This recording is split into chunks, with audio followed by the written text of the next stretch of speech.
Praise the Lord. തളർവാദ രോഗിയെ യേശുവിന്റെ മുൻപിൽ എത്തിച്ചപ്പോൾ യേശു പറയുന്ന, മനുഷ്യ, നിന്റെ പാപങ്ങൾ ക്ഷമിക്കപ്പെട്ടിരിക്കുന്നു. നിന്റെ കിടക്കയും എടുത്ത് നടക്കുക, വീട്ടിലേക്ക് പോകുക. നീ നിന്റെ കിടക്കയും എടുത്ത് വീട്ടിലേക്ക് പോകുക. ആ മനുഷ്യൻ ആ നിമിഷം സൗഖ്യം പ്രാപിക്കുക. കിടക്കയും എടുത്ത് ആ മനുഷ്യൻ വീട്ടിലേക്ക് മടങ്ങുന്നതായിട്ട് നമ്മൾ കാണുകയാണ്. അവിടെ ഉണ്ടായിരുന്ന ഫരീസയരും നിയമ അധ്യാപകരൊക്കെ ചിന്തിച്ചു, ഇവന് ദൈവത്തിനെ പാപമോചിക്കാൻ അധികാരമുള്ളൂ, ഇവന് എങ്ങനെ പാപമോചിക്കുവാൻ സാധിക്കും? യേശു ദൈവമാണ്, അവൻ സർവശക്തനാണ്.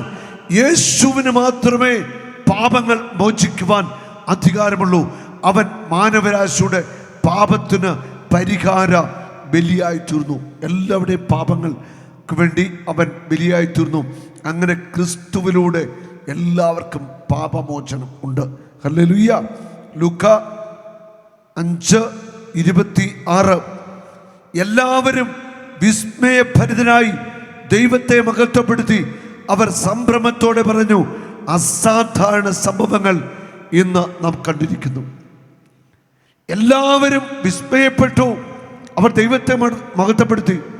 അവർ സംഭ്രമത്തോടെ പറഞ്ഞു, അസാധാരണ സംഭവങ്ങൾ നാം ഇന്ന് കണ്ടിരിക്കുന്നു. അസാധാരണ സംഭവങ്ങൾ. ഹല്ലേലൂയ. തളർന്നു കിടന്ന ആ മനുഷ്യനെ യേശു സൗഖ്യമാക്കിയ, പാപങ്ങൾ ക്ഷമിച്ചു, അത്ഭുത രോഗശാന്തി നൽകിയ. ജെറമ്യ 32:27. ഞാൻ സകലമനുഷ്യരുടെയും ദൈവമായ കർത്താവാണ്, എനിക്ക് അസാധ്യമായിട്ട് എന്തെങ്കിലുമുണ്ടോ? കർത്താവിന് അസാധ്യമായിട്ട് ഒന്നുമില്ല. അവൻ സർവശക്തനാണ്. നിന്റെ രോഗങ്ങളോ കടഭാരങ്ങളോ ജോലിയില്ലാത്ത അവസ്ഥയോ മക്കളില്ലാത്ത അവസ്ഥയോ എന്തുമാവട്ടെ, കർത്താവിന് ഒരു വിടുതൽ നൽകി നിന്നെ രക്ഷിക്കുവാൻ അധിക സമയമൊന്നും വേണ്ട, സെക്കൻഡുകൾ മതി കർത്താവിന് നിന്റെ ജീവിതത്തിൽ ഇടപെടുവാൻ. യേശു പാപമോചനം നൽകുന്നു, തളർവാദ രോഗിയെ സുഖപ്പെടുത്തുന്നു. യേശു ഈ ഭൂമിയിലേക്ക് വന്നതിൻ്റെ വലിയ ഒരു ലക്ഷ്യം നമുക്ക് സൗഖ്യം തരണമെന്നുള്ളതാണ്. മനസ്സിനും ശരീരത്തിനും ആത്മാവിനും എല്ലാം നമുക്ക് പൂർണ്ണമായ ഒരു സൗഖ്യം തരുവാൻ യേശു ആഗ്രഹിക്കുന്നു. അവൻ്റെ മുറിവിനാൽ നിങ്ങൾക്ക് സൗഖ്യമുണ്ട്. 1 പത്രോസ് 2:24.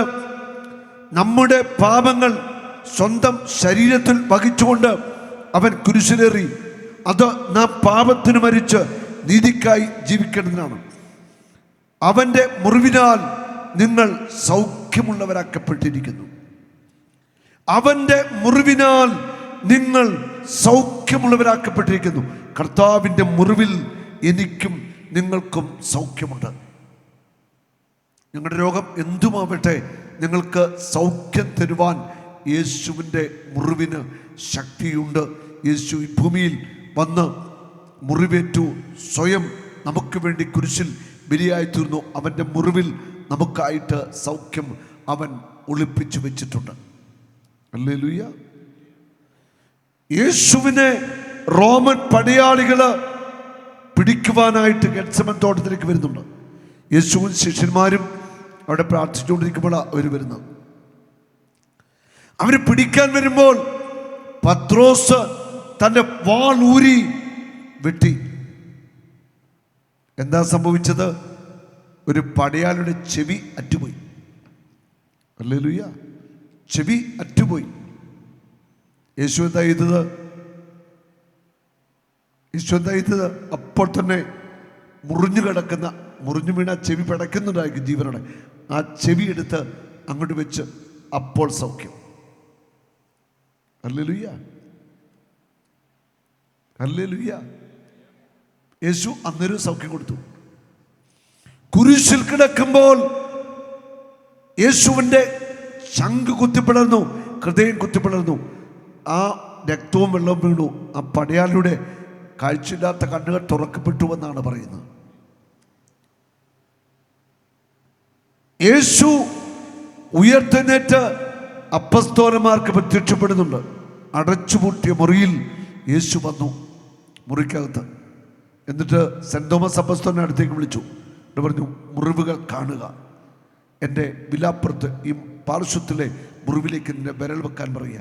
ഉയർത്തെന്നിട്ട് യേശുവിൻ്റെ ശരീരത്തിൽ ആ പഞ്ചക്ഷതങ്ങൾ ഉണ്ടായത്, കൈകാലുകളുടെ മുറിവ്, മാറിലെ മുറിവ് ഉണ്ടായിരുന്നു. ഉയർത്തെന്നിട്ട കർത്താവിന് മുറിവ് ഉണ്ടായിരുന്നു. ആ മുറിവ് അടയാളമാണ്, യേശുവിൻ്റെ ശരീരത്തിലെ ആ മുറിവ് അടയാളമാണ്. അവൻ സ്വർഗാരോഹണം ചെയ്ത് പിതാവിൻ്റെ വലതുഭാഗത്തിരിക്കുന്നു. ആ മുറിവ് കാണുമോ? കാണുമോ? ഉറപ്പാണ്, സംശയിക്കാനൊന്നുമില്ല.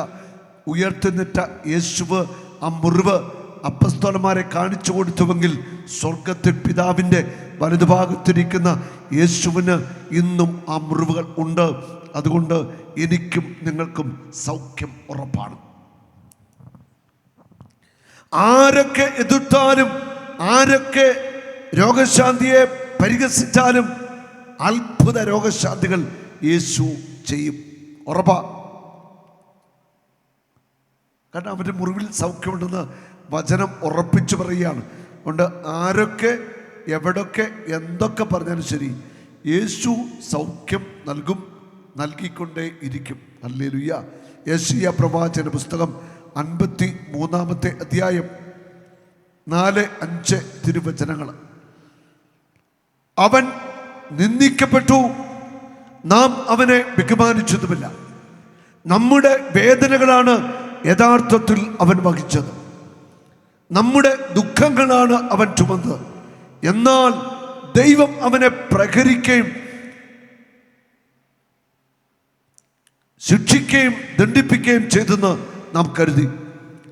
നമ്മുടെ അതിക്രമങ്ങൾക്ക് വേണ്ടി അവൻ മുറിവേൽപ്പിക്കപ്പെട്ടു, നമ്മുടെ അകൃത്യങ്ങൾക്ക് വേണ്ടി ക്ഷതമേൽപ്പിക്കപ്പെട്ടു. അവൻ്റെ മേലുള്ള ശിക്ഷ നമുക്ക് രക്ഷ നൽകി. കരമിട്ടി പിടിച്ചു പറഞ്ഞേ, അവന്റെ മേലുള്ള ശിക്ഷ, അവന്റെ മേലുള്ള ശിക്ഷ നമുക്ക് രക്ഷ നൽകി, നമുക്ക് രക്ഷ നൽകി. അവന്റെ ക്ഷതങ്ങളാൽ, അവന്റെ ക്ഷതങ്ങളാൽ നാം സൗഖ്യം പ്രാപിച്ചു, നാം സൗഖ്യം പ്രാപിച്ചു. അവന്റെ ക്ഷതങ്ങളാൽ, അവന്റെ ക്ഷതങ്ങളാൽ നാം സൗഖ്യം പ്രാപിച്ചു, സൗഖ്യം പ്രാപിച്ചു. രണ്ട് കരമേറ്റി സ്തുതിച്ചേ, ഹല്ലേലൂയ ഹല്ലേലൂയ ഹല്ലേലൂയ ഹല്ലേലൂയ. യേശുവേ എന്ന് വിളിച്ചേ, വിശ്വാസത്തോടെ വിളിച്ചേ, യേശുവേ യേശുവേ യേശുവേ. അവൻ്റെ ക്ഷതങ്ങളാൽ സൗഖ്യമുണ്ട്, അവൻ്റെ മുറിവിനാൽ സൗഖ്യമുണ്ട്. ഗലാത്യ 3:13. ക്രിസ്തു നമ്മെ പ്രതി ശപിക്കപ്പെട്ടവനായി തീർന്നുകൊണ്ട് നിയമത്തിൻ്റെ ശാപത്തിൽ നിന്ന് അവിടുന്ന് നമ്മെ മോചിപ്പിച്ചു. എല്ലാ ശാപത്തിൽ നിന്നും യേശു ക്രിസ്തു നമ്മെ രക്ഷിച്ചു കഴിഞ്ഞു. എല്ലാ ശാപങ്ങളും, മാനവരാശിയുടെ മേലുള്ള സകല ശാപങ്ങളും കർത്താവായ യേശു ക്രിസ്തു ഏറ്റെടുത്ത് കഴിഞ്ഞു. നമ്മൾ കൃപയുടെ കീഴിലാണ്, അനുഗ്രഹത്തിൻ്റെ മക്കളാണ്. നമ്മൾ ശപിക്കപ്പെട്ടവരല്ല, നമ്മൾ ദൈവത്തിൻ്റെ മക്കളാണ്. ദൈവം തിരഞ്ഞെടുത്ത ദൈവത്തിൻ്റെ മക്കളാണ് നമ്മൾ ഓരോരുത്തരും. ഹല്ലേലൂയ. യേശു ക്രിസ്തുവുമായിട്ട് ഐക്യപ്പെട്ട ഒരു വിശുദ്ധ ജീവിതം നയിക്കാൻ നിങ്ങൾ തയ്യാറുണ്ടോ? എല്ലാ ശാപങ്ങളിൽ നിന്നും നിങ്ങൾ വിടുതൽ പ്രാപിക്കും. മരത്തിൽ തൂക്കപ്പെടുന്നവൻ ശപിക്കപ്പെട്ടവനാണെന്ന് എഴുതപ്പെട്ടിരിക്കുന്നു. അബ്രാഹത്തിന് ലഭിച്ച സകല അനുഗ്രഹങ്ങളും യേശുക്രിസ്തു വഴി നമ്മുടെ മേൽ അവിടുന്ന് നൽകും.